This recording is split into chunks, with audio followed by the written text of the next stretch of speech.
The World Health Organization's top Europe officials said on Tuesday the continent saw more than 7 million COVID-19 infections in the first week of 2022. This would be more than a doubling over a 2-week period.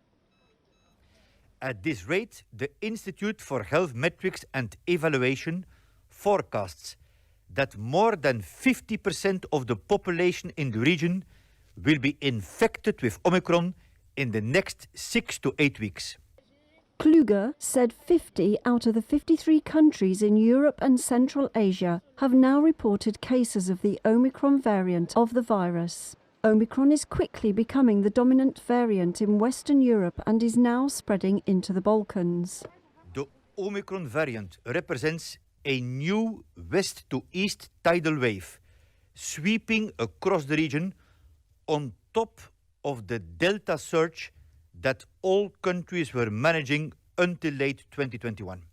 He said data confirms that Omicron is highly transmissible and is challenging health services in many countries. Because the mutations it has enabled it to adhere to human cells more easily.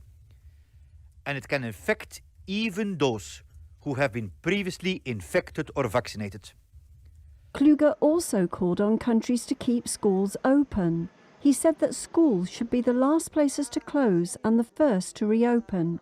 Speaking at the same briefing, the WHO's senior emergency officer said that COVID-19 is not endemic yet.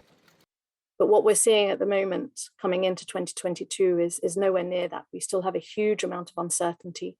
We still have a virus that's evolving quite quickly and posing quite new challenges. She said endemicity means the spread of the virus is stable and predictable.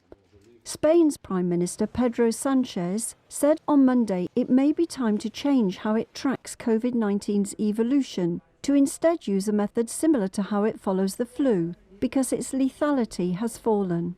Smallwood said the speed at which it peaks depends on a lot of different things, not just on the variant.